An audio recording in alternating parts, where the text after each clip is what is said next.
తాగునీరు 9 జిల్లాల్లో తాగునీటి సమస్యతో ఇబ్బంది పడుతున్న ప్రాంతంలో 10,137 కోట్ల రూపాయల వ్యయంతో 9 తాగునీటి పథకాలు మంజూరు చేయబడ్డాయి. దశాబ్దాల తరబడి దీర్ఘకాలిక కిడ్నీ వ్యాధుల ప్రబలుతున్న ఉద్దానం ప్రాంతంలోని 7 మండలాల్లోని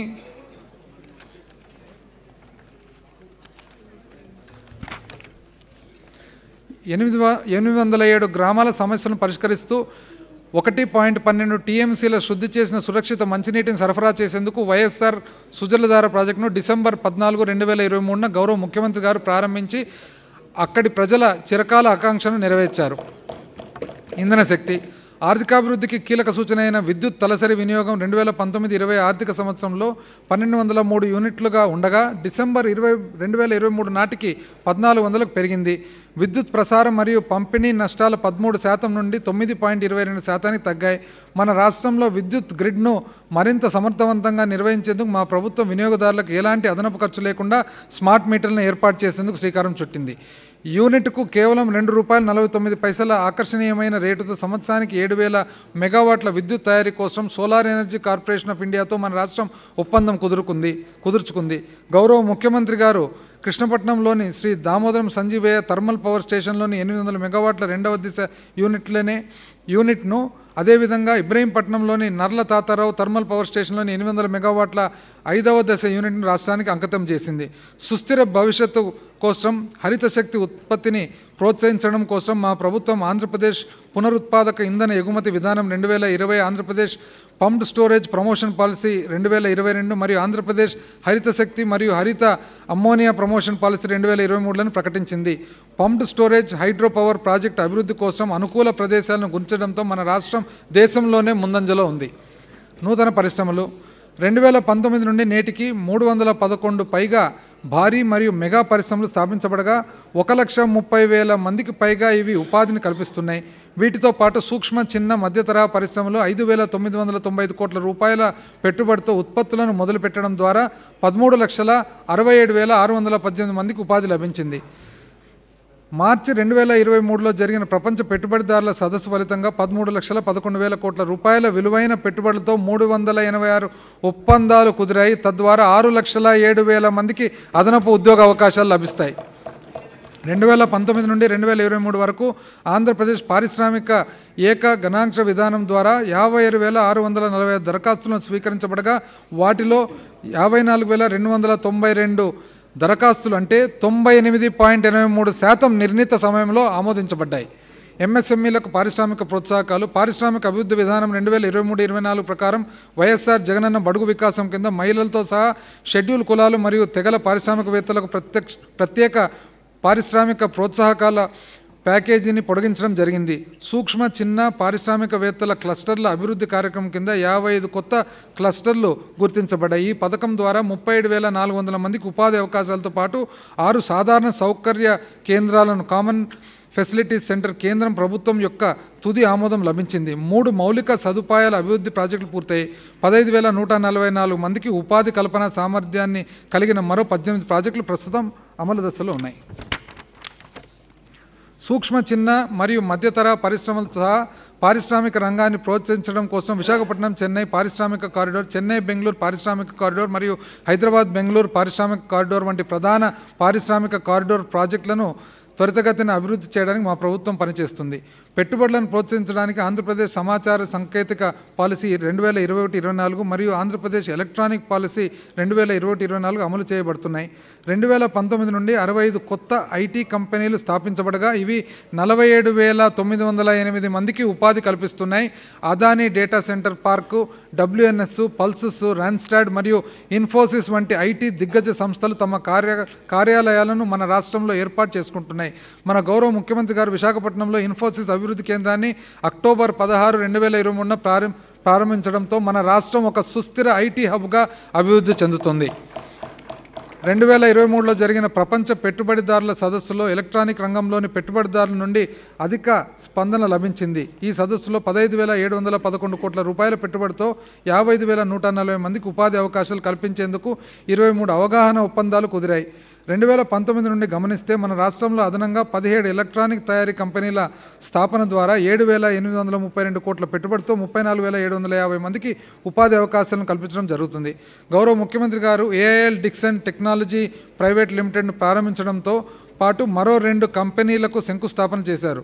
అదేవిధంగా కడపలోని వైఎస్ఆర్ ఎలక్ట్రానిక్ మ్యానుఫ్యాక్చరింగ్ క్లస్టర్ వైఎస్ఆర్ఈఎంసీలో జూలై 2023లో 450 కోట్ల రూపాయల పెట్టుబడితో మొత్తం 6,350 మందికి పైగా ఉద్యోగాలు సృష్టించబడితేనే అంచనాతో మరో 2 అవగాహన ఒప్పందాలను చేసుకోవడం జరిగింది. సుస్థిర పర్యావరణ ప్రమాణాలను పాటిస్తూ ప్రజల రవాణా అవసరాలను తీర్చడానికి తిరుపతిలో మా ప్రభుత్వం 100 ఏసీ ఎలక్ట్రిక్ బస్సులను ప్రవేశపెట్టడం జరిగింది. వీటితో పాటు 1500 కొత్త డీజిల్ బిఎస్ 6 బస్సులకు మాత్రము ప్రభుత్వం అనుమతులను ఇవ్వటం జరిగింది. న్యాయ వ్యవస్థలో మౌలిక సదుపాయాల అభివృద్ధిని చేపట్టడం భాగంగా మా ప్రభుత్వం 32 న్యాయ భవనాలను పూర్తి చేయగా మరో 13 న్యాయ భవనాలకు నిర్మాణం పురోగతిలో ఉన్నాయి. పట్టణ అభివృద్ధి జగనన్న స్మార్ట్ టౌన్షిప్ల కింద 1426 ఎకరాల్లో 12,042 ప్లాట్లతో ఎంఐజీ లేఅవుట్లను అభివృద్ధి చేస్తున్నాము. అమృత్ 2 కింద 5,000 ఎకరాల కంటే ఎక్కువ విస్తీర్ణం ఉన్న 101 పట్టణ నీటి వనరుల పునరుజ్జీవనం ప్రాజెక్టు వ్యయం 189 కోట్ల రూపాయలు. అలాగే 481 నగర ఆరోగ్య కేంద్రాన్ని కొత్తగా ఏర్పాటు చేశారు. స్వచ్ఛ ఆంధ్రప్రదేశ్ కార్యక్రమం కింద ఇంటింటికి చెత్త సేకరణ మరియు వేరు చేయడం కోసం యూఎల్బీలకు 3,000 వాహనాలు అందించబడ్డాయి. గుంటూరు మరియు విశాఖపట్నంలో 2 వేస్ట్ ఎనర్జీ ప్లాంట్లు ప్రారంభించబడ్డాయి. మొత్తం 123 యూఎల్బీల్లో లెగసీ వ్యర్థాల శుద్ధి ప్రారంభమైంది. జాతీయ స్వచ్ఛ అవార్డులు 3 యూఎల్బీ టాప్ 10లో ఉన్నాయి. ఇతర గ్రామీణ మౌలిక సదుపాయాల కింద 10,893 గ్రామ పంచాయతీ భవనాలు, 10,216 వ్యవసాయ ఉత్పత్తుల గోదాం నిర్మాణము, 8,299 భారత నిర్మాణ సేవ కేంద్రాలు మరియు 3,734 భారీ పాల శీతలీకరణ కేంద్రాలు నిర్మించబడ్డాయి. యువజనాభివృద్ధి, పర్యాటకం మరియు సంస్కృతి. దివ్యాంగ ఒలింపిక్ క్రీడాకారిణి దీపా మలిక్ తన మాటల అధ్యక్ష, మహిళా సాధికారతకు క్రీడల అత్యున్నత మాధ్యమం. ఎందుకంటే ఇవి మిమ్మల్ని మానసికంగా మరియు శారీరకంగా దృఢంగా చేస్తాయి.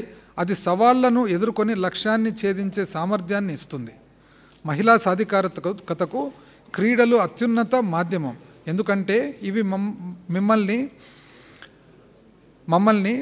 మానసికంగా మరియు శారీరకంగా దృఢంగా చేస్తాయి. అది సవాళ్లను ఎదుర్కొని లక్ష్యాన్ని ఛేదించే సామర్థ్యాన్ని ఇస్తుంది. దీపా మలిక్ గారు అధ్యక్ష, వీళ్ళు కూడా one of the great persons this country has produced అధ్యక్ష. 30 సంవత్సరాల వయసులో తను క్రీడాకారిణిగా తన కెరియర్ మొదలవుతుంది అధ్యక్ష. తను ఒక ఆర్మీ ఆఫీసర్ కూతురు. తన అన్న వచ్చేసి ఈరోజు బ్రిగేడియర్గా పనిచేస్తున్నారు అధ్యక్ష. అయితే ఎంత గట్టితనము, ఎంత ఉన్న పట్టుదల అనేది అధ్యక్ష.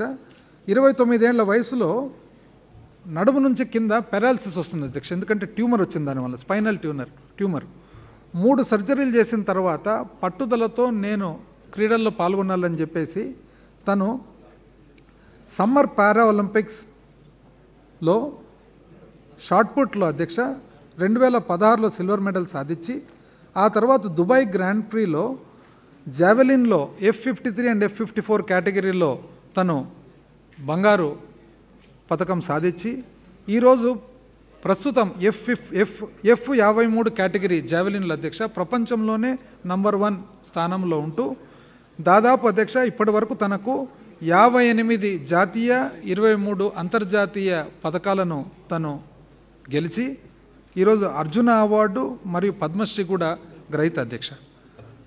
యువత అభివృద్ధిలో శారీరక విద్య మరియు క్రీడలు ముఖ్యమైన పాత్ర పోషిస్తాయి. ఈ క్రమంలోనే మన ప్రభుత్వం రాష్ట్ర చరిత్రలో తొలిసారిగా 119 కోట్ల రూపాయల వ్యయంతో 38 లక్షల మంది క్రీడాకారులతో సహా 90 లక్షల మంది ప్రేక్షకులకు భాగస్వామ్యంతో 5 అంచెల్లో ఆడుదాం ఆంధ్ర అనే బృహత్తర కార్యక్రమాన్ని నిర్వహించడం జరిగింది. ఈ మెగా ఈవెంట్లో విజేతలకు 12,21,00,000 రూపాయల విలువైన బహుమతులను అందించడం జరిగింది. జాతీయ స్థాయిలో క్రీడాకారులను ప్రోత్సహించేందుకు వైఎస్ఆర్ క్రీడా ప్రోత్సాహకాల కార్యక్రమాల ద్వారా ప్రోత్సాహకాలు అందిస్తున్నాం. క్రీడా మౌలిక సదుపాయాలను అందించడానికి 41 క్రీడా వికాస కేంద్రాలు ఇప్పటి వరకు స్థాపించబడగా మరొక 65 క్రీడా వికాస కేంద్రాలు పురోగతిలో ఉన్నాయి. పర్యాటక రంగం మన రాష్ట్రం గొప్ప సాంస్కృతిక వారసత్వం, అద్భుతమైన సహజ ప్రకృతి దృశ్యాలు మరియు పురాతన చారిత్రక ప్రదేశాల అపారమైన పర్యాటక సామర్థ్యాన్ని కలిగి ఉంది. విశాఖపట్నంలోని ప్రశాంతమైన బీచ్ల నుండి తిరుపతిలోని పవిత్ర దేవాలయం వరకు మరియు తూర్పు కనుమలోని జీవ వైవిధ్య ప్రకృతి దృశ్యాలు ప్రతి పర్యాటకునికి అద్భుత అనుభవాలను అందించే గమ్యస్థానం.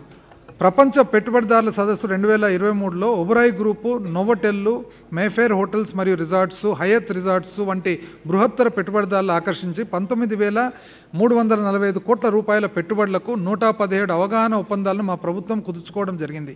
వీటి ద్వారా 51,083 మందికి ఉపాధి అవకాశాలు దొరుకుతాయి. ప్రస్తుతం 3,685 కోట్ల రూపాయల పెట్టుబడితో 17 ప్రాజెక్టులు అమలవుతూ 7,290 మందికి ఉపాధి అవకాశాలు కల్పించాయి. పర్యావరణం మరియు అడవులు 2023-24 ఆర్థిక సంవత్సరంలో వివిధ వర్గాల భాగస్వామ్యంతో కలిసి 5,11,00,000 మొక్కలను నాటడం ద్వారా జగనన్న పచ్చతోరణం కింద భారీ మొక్కల పెంపకం అనే ప్రచారం చేపట్టడం జరిగింది. అదనంగా నగరవనం పథకం కింద పట్టణ మరియు పట్టణ శివార్లలో పచ్చదనాన్ని పెంపొందించడం మరియు పార్కులను నిర్వహించడం మరియు విస్తరించడం ద్వారా వాతావరణ మార్పులను తట్టుకునే పచ్చని నగరాలను అభివృద్ధి చేయడం జరుగుతుంది.